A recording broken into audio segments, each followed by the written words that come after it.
Hello, this is William Dymock-Johnson, and today we are going to talk about the adventuring world. What is the adventuring world? Well, if you have read The Hero of a Thousand Faces by Joseph Campbell, you'll know that the world is split into two things. There is the normal world, the mundane world, where the heroes come from. This is the world of your hometown, your home village, the city where you studied. It is a place of the normal. Four given values are normal. In Call of Cthulhu game, the normal will be 1930s America or Britain, most likely, or 1930s Germany or Holland or South Africa, but a place you can conceive of, a normal place. In a science fiction game, the normal world is some futuristic city where things are, while fantastic, there are probably science fictional things about. It is normal. There is still crime, there is still bureaucracy, and there is still the day-to-day grind of everyone living. And of course, in a fantasy universe, well, you can have elves and dragons and dwarves and delicious, scrumptious hobbits, but they'll be doing normal things in the normal world.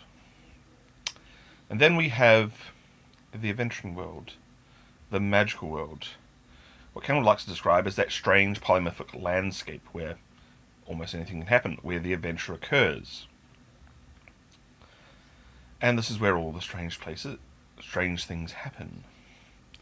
And if you were playing Dungeons and Dragons, well, you can generally tell when you have transited into the adventuring world, you have gone down to a dungeon.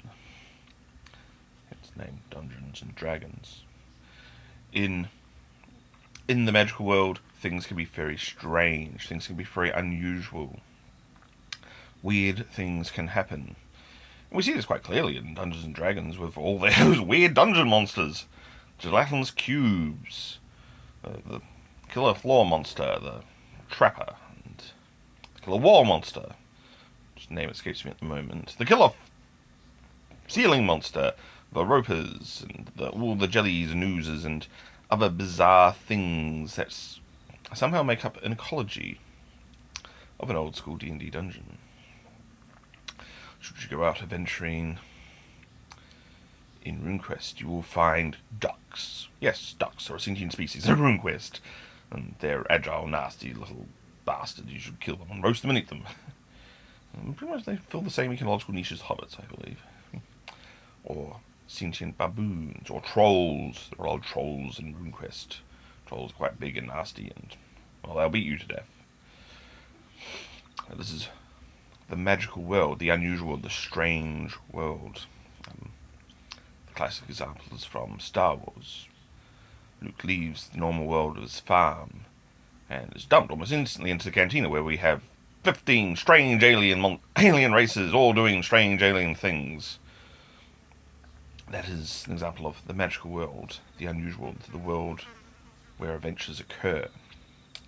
And you can have this in your games. You can have a definite transition from the normal to the bizarre. And the bizarre is where the adventures occur, the normal is where the adventures come from, and where they can go back to rest and recuperate.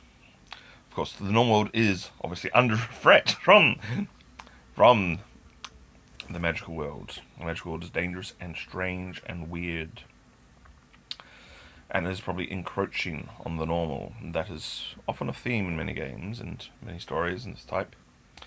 The hero, the protagonist, the PCs have to defend the normal from the magical. A good example would be Against the Giants, that old Gygaxian module where the heroes are sent out to fight the giants who are encroaching on the human civilized lands. That is what magical does. It encroaches, it threatens. It is a dangerous place, it is an unusual place, it is a place where anything can happen. And it is where all the strange, bizarre, unworldly things happen and exist. And there needs to be no real reason for them to be there. That is what they are. That is, they are denizens of the magical world. They can be strange and unusual. They don't have to make sense. This is often very clear in a Cthulhu game. Otherworldly altar gods and their minions and creatures make no sense whatsoever. They are just weird, horrible things that are going to slap your face off. And that is the magical world. So this has been a brief video talking about the difference between the normal world and the magical world, and how you should consider including it in your adventures. Don't just throw the PCs into the magical world. Give them a safe haven. Of course, that haven can be threatened. Anyway, that has been me, my thoughts. Like, subscribe, comment. Thank you. Goodbye.